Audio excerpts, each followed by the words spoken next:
I can't believe I'm actually saying this about the Marvels.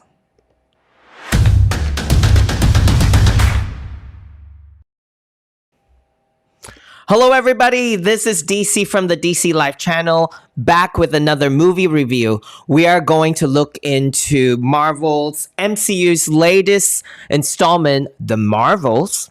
It was initially set to be Captain Marvel 2, a sequel to the billion-dollar hit Captain Marvel released in 2019, but it was eventually morphed into The Marvels to include Monica Rambeau, Marvel's OG Captain Marvel, and one of MCU's early revealed mutant, Ms. Marvel, Carol Danvers' very own Super Stan.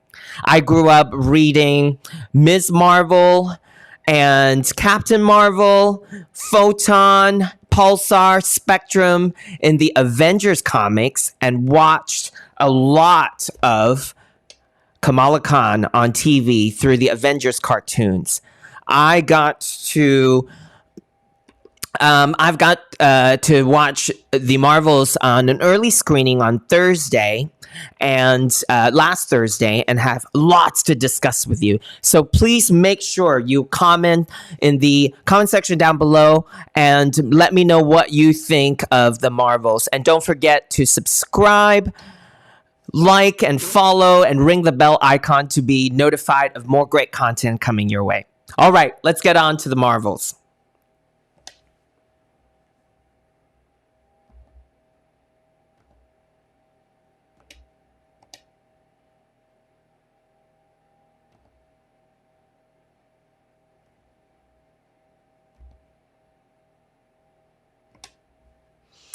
So I want to start off by saying that this is not really fully a movie review, because I prefer to have a discussion and include you guys instead of just telling you my opinions.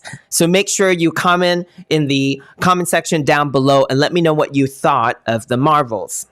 So the basic plot is Captain Marvel, Brie Larson's powers are strangely intertwined with Captain Rambeau, Teyonah Parris's Captain Rambeau, Ms. Marvel as well, Iman Vellani's powers. So the powers are intertwined, and that's due to Dar-Benn, Ronan the Accuser's replacement, discovering the quantum bands, a relic of great power of the Kree Empire, and using it to open interdimensional doorways to steal resources from different worlds. And this is the same quantum band that gives powers to Ms. Marvel in the Disney Plus show. So these three heroes, the Marvels, must join forces to retrieve the quantum band from Dar-Benn to save the universe. So I just want to also let you guys know right now that I am moving into spoiler territory, just to make sure that we can have a more in-depth conversation about all of this. So if you haven't seen this movie and you don't want to know what happens ahead of time, so stop the video right now, go see the movie, and then you can continue from this point onwards and then join the discussion, and so that we can have a robust conversation. So the overarching theme of Captain Marvel is that she has been messing up and she's ashamed of it, and that's why she's been staying away from Earth.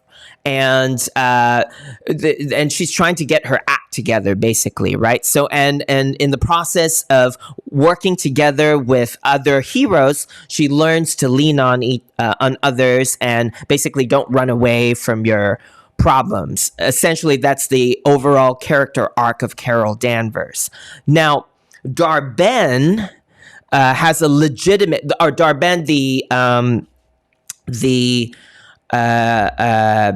villain, has a very legitimate reason for doing what she's doing, because there is a moment in the movie where they show that Captain Marvel basically is following through with the threat that she gave Yarn Rog, Jude Law's character, at the end of the 2019 Captain Marvel. Before she sent him off to space, she basically said to him, "You tell the Supreme Intelligence I'm coming back for him."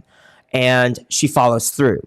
So in the movie, it shows her going to Hala, which is the planet of the Kree, and she destroys the Supreme Intelligence. And because of that, along with the civil war that the Kree has with the Skrulls, it depletes them of their natural resources.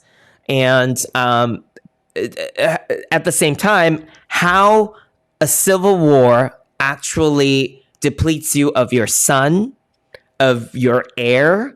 I can understand the water, yes, but how does how does that affect your air and your sun? And my question is also, why without a sun that the planet is not freezing? Like, it's not, and people are just wearing regular clothes, right? So there are kind of a lot of things that are being set up that you kind of have to go with it and don't ask too many questions.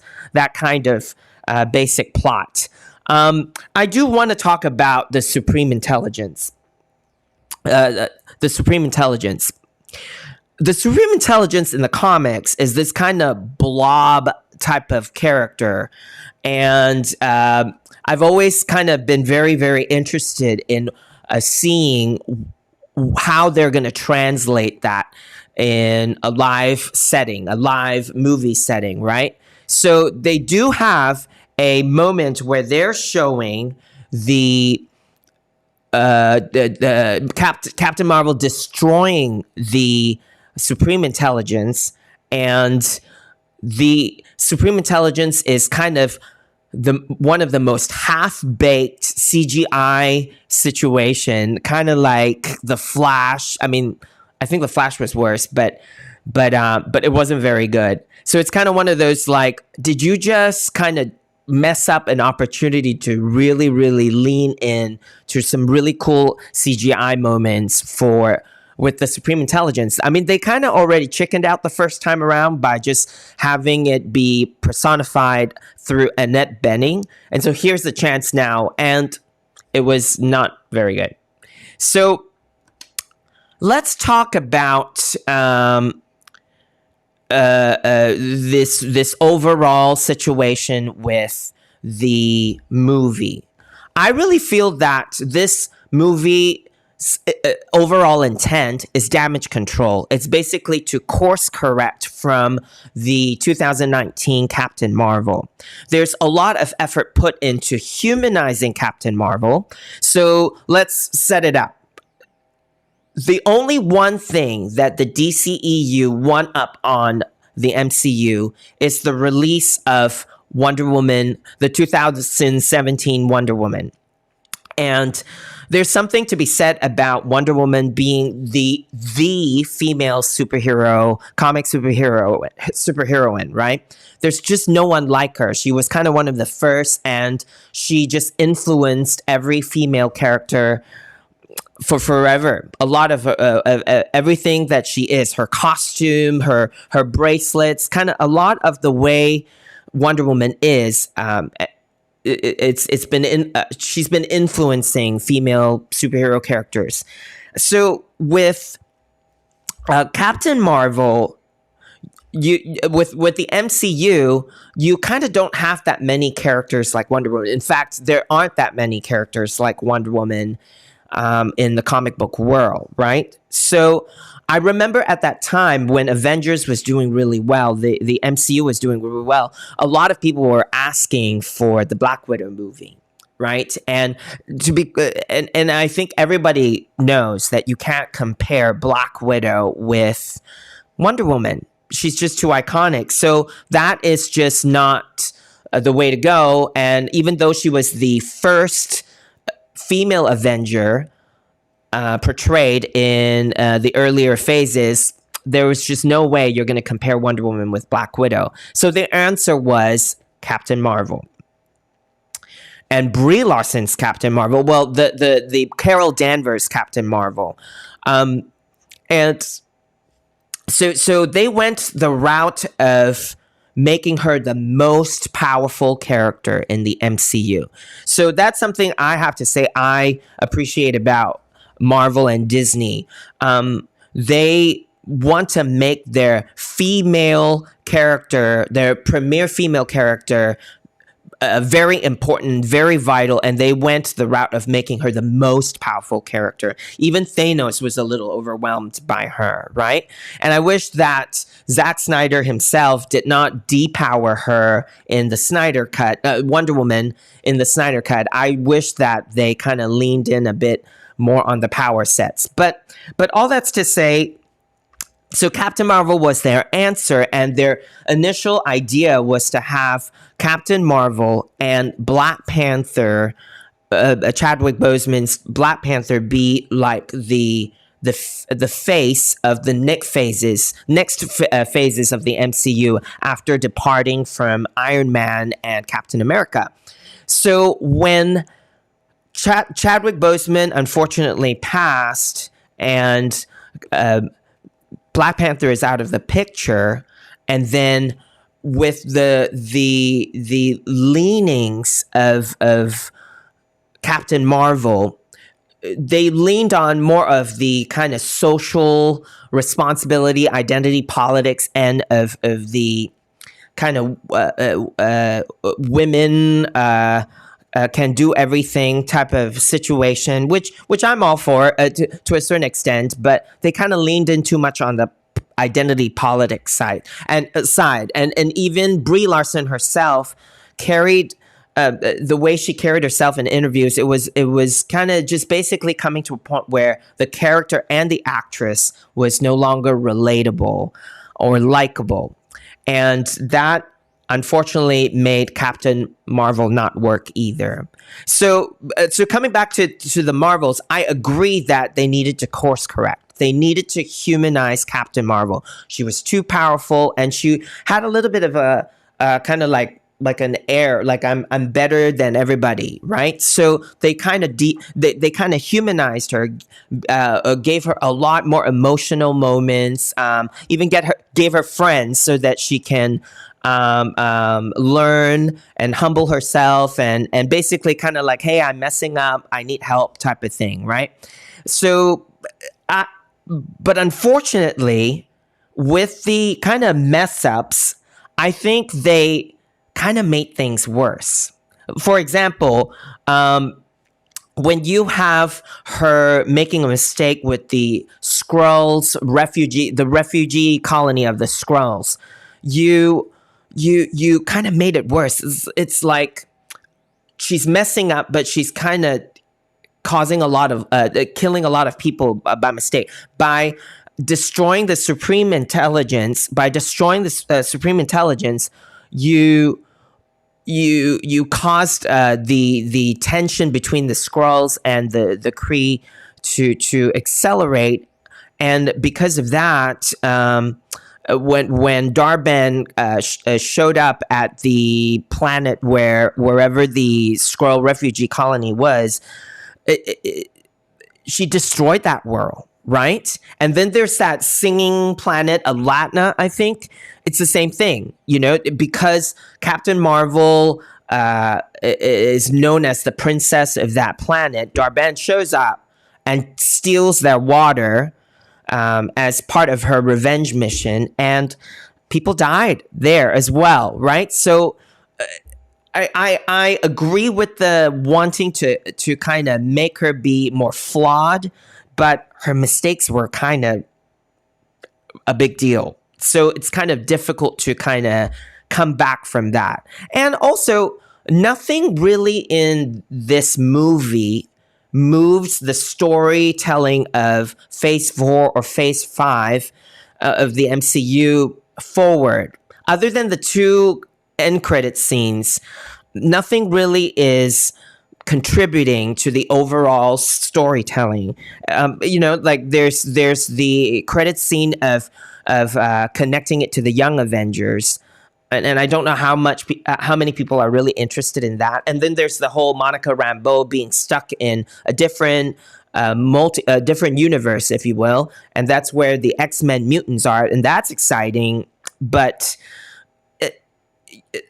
those two scenes were tagged on, so it's like nothing really that was happening in the Marvels really connects with the overall MCU phases. So it's kind of one of those, like, I agree that you want to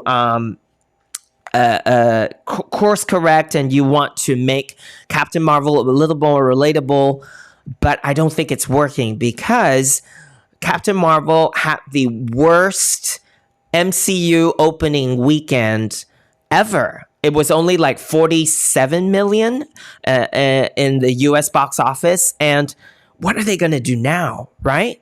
What are they going to do with Captain Marvel? So I just want to let you know that you can join the discussion. Did you go see the Marvels, and what kept you from seeing it if you didn't? For those who did see it, did you enjoy a more flawed and human approach to Captain Marvel? Do you agree with me that the underlying intent of the Marvels was to address or kind of essentially damage control the 2019 Captain Marvel movie? I would love to hear your thoughts in the comment section down below. And while you're at it, please don't forget to subscribe, like, follow, and ring the bell icon for more notifications, and would really appreciate that. But let's get back into the Marvels. So the other thing I want to talk about is that there are too many undeveloped plot lines, because the most important thing is to humanize Captain Marvel. The plot lines don't really matter. For example, the Skrulls, the refugee Skrull colony, right? So Dar-Benn shows up, steals their air, and at one point it's so convoluted and so kind of rushed with the way they did it as well. So it's kind of like Captain Marvel's like, Dar-Benn's here, she's destroying your world, and I think you kind of need to evacuate your people. And right then and there, suddenly pods are showing up all over the place. And so the Skrulls are just trying to escape, and they made a fuss about like how even one of the pods was sucked into the doorway that was opened by Dar-Benn, and Captain Marvel was saving ship after ship, and it's at one point the Marvels were all in this one pod, and it almost seemed like what happened to the other pods. It almost like they were focusing on this one pod, and they had a moment where like Captain Marvel was like, "I'm so sorry. I thought it was a good idea to have you guys have the Skrulls have a peace treaty with the Kree, right? And now Dar-Benn is destroying your world, and like so sorry. So but it's okay because I called Valkyrie. Sorry, not this Valkyrie. This Valkyrie. And so you guys go live in New Asgard, and that was it. And they literally moved on. And what about the singing planet, Alatna, right? You've got this planet with their water, and there was this whole fuss about them singing and everything. And Dar-Benn shows up, takes their water. And at one point, Captain Marvel was in this ship. The Marvels were all in this ship, and I can't remember the reason why the other Marvels were telling her, "Hey, you've got to move on. Like we can't keep trying to do this." And Captain Marvel's like, I can do this. And Ms. Marvel does something and teleports them to safety. They land somewhere, and Captain Marvel comes out of the ship saying, like, "Hey, we got to go back. That planet is being destroyed." And right at that moment, literally right at that moment, is when they decide to have an emotional moment. It's literally right then and there. Captain Rambeau goes like, you weren't there for me, right? When I was a little girl, you said you would come back and you didn't show up, and Captain Marvel was like, well, it's because I've been messing up and I'm kind of ashamed to show up, and there was also another moment right then and there where Ms. Marvel was like, I kind of idolized you. I kind of forget that you're a person, and I'm sorry, you're a human, and I'm sorry for doing that. And so they hugged it out and moved on to the third act, right? So it's like, what about that planet that was dying, right? So it's just like plots don't matter, right? It's the most important thing is that Captain Marvel is relatable. So let's talk about things that worked, right? I really liked the switching powers. I thought that it was so cool that they practiced. I thought that practicing was a little cringy, but regardless, I thought that they made an effort. And at certain points when they were fighting Darben and they would switch, I thought it was pretty well choreographed. I thought it was kind of cool the way that they handled that. Yeah, and I thought another good thing, another amazing part of the movie was Iman Vellani. Her portrayal of Ms. Marvel was so cool, right? Because when let me be really honest, right? I've never really related to the Ms. Marvel character. Like in her heyday, her first run in the comics, and she was getting really popular at that time, I didn't like her costume. I didn't like her powers. I just couldn't connect with that character. And when she was in the Avengers cartoons, she kind of had this kind of anime thing going, where she's like, I'm fangirling over Captain Marvel. She was kind of annoying. So I thought that Iman Vellani did a great job of keeping that fangirl enthusiasm without being annoying. I thought her family was great. I know they were essentially there for comedic relief, but I thought she did a great job, and they did a great job. I especially really liked the brother. I thought his humor with her really worked. I liked the family. I thought that the chemistry of the leads really worked. I thought that they got along. It looked like they were having fun. I know that there was a little bit of rumors of kind of Brie Larson being really difficult, and I didn't see that. I thought it worked. I really did. I really thought it worked. Let's move on to things that didn't work. Okay, I really don't know what's going on with the Flurkins.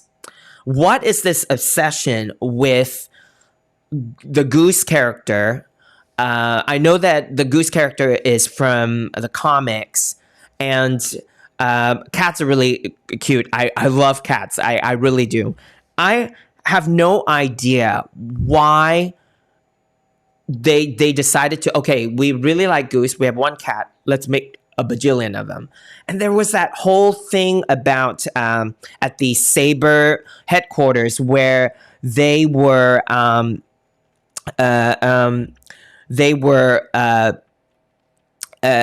to save everybody at the headquarters, right? Because Darben attacked them, and the way to save them was to have the Flurkin kittens eat them, and then they would regurgitate them later. So you're not going to die if they eat you, type of thing. Yeah, I thought that didn't really work. It was kind of like they were trying to be lighthearted. They were trying to be funny, but it was kind of cringe. It was kind of cringe level. And another thing that really, really did not work. Last time I trusted someone, I lost an eye. Those bad guys still in there somewhere. Oh, mother fucking! You okay? Yeah, it's just a scratch. No one was more emasculated by the Captain Marvel franchise than Nick Fury. I cannot believe in the first movie with all this setup, as I showed in Civil War, like someone betrayed him and that's why he lost his eye. There was something cool about Nick Fury, about having just one eye and being, this super agent, right? And the reason why he lost his eye was because a cat scratched him. What in the world? That was one of the worst decisions ever made to Nick Fury, right? And now Nick Fury is rendered to telling jokes, right? And what else does he do? Hurt more cats, right? He's hurting cats now. That's what he's good for. I just and just telling jokes. Black girl magic. I just really don't understand why Samuel L. Jackson agreed to keep doing this to himself. The Nick Fury character is completely just emasculated, rendered to nothing. And another thing is the villain. Yet another villain who is just one of those villains that show up and just dies within that one movie, right?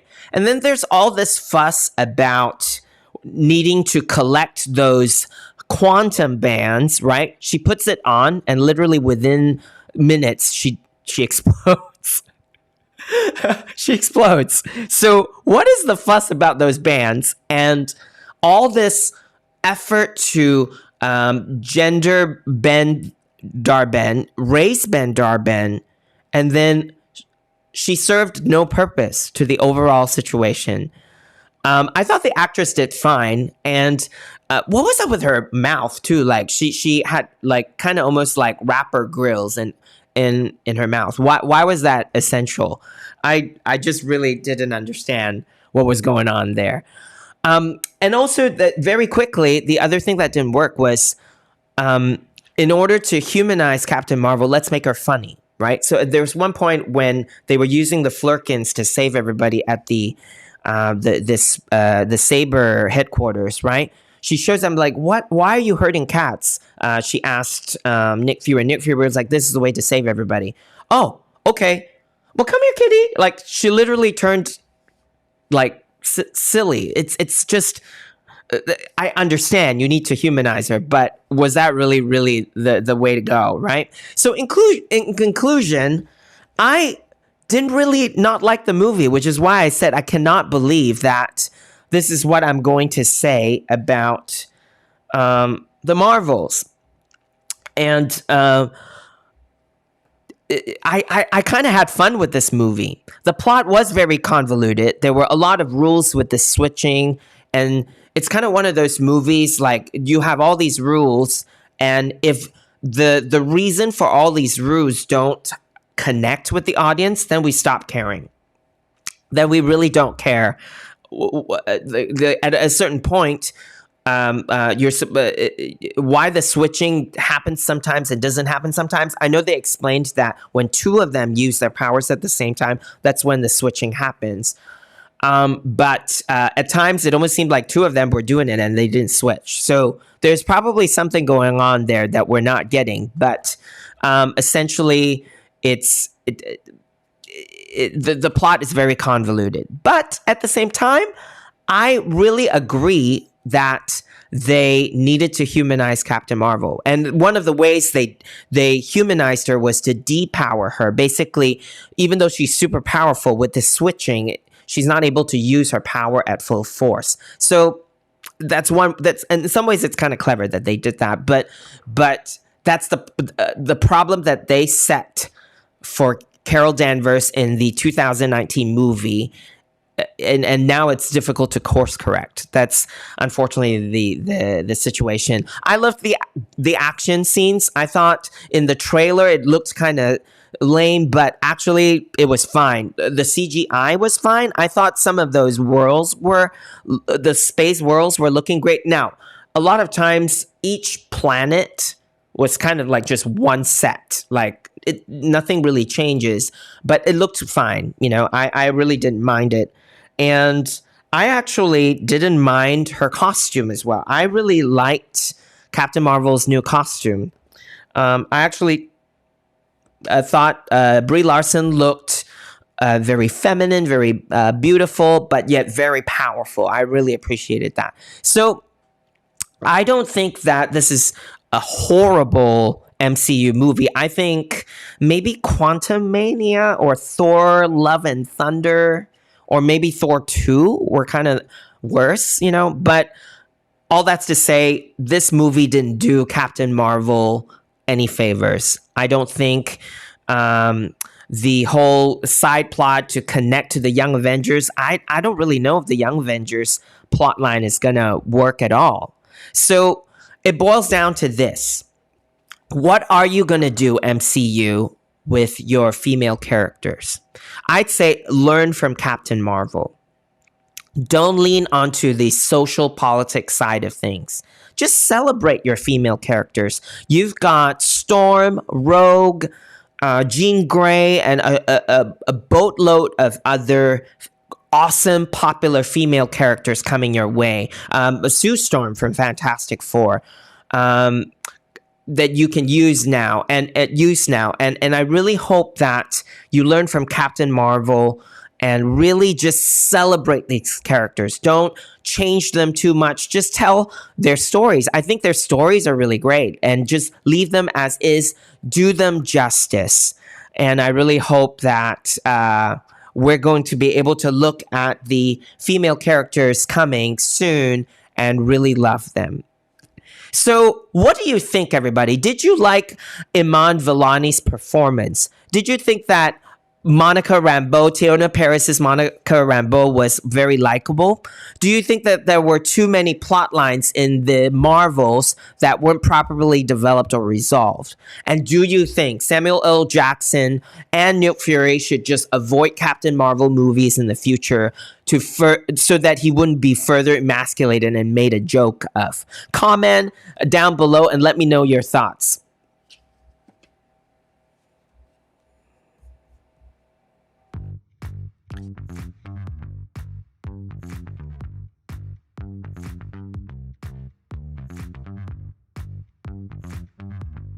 So hey everybody, we have come to the end of the review of the Marvels. I had so much fun sharing my thoughts with you. So be sure you subscribe, follow, like, and ring the bell icon to help the channel out. And there are actually some Amazon links in the description down below that you can check out that will help keep the channel going. There are also links that of products that I use every day, and even music gear that I use on a daily basis as a professional musician. Check out DCLife.com for more info on me. Help me share this video with everybody, and especially all the comic book lovers, and do tell everyone about the channel, and make sure you check back in for more great content coming your way. Always remember, life's too short. Live it fully. This is DC from DC Life signing out, and I will see you in the next video. Bye-bye, everybody.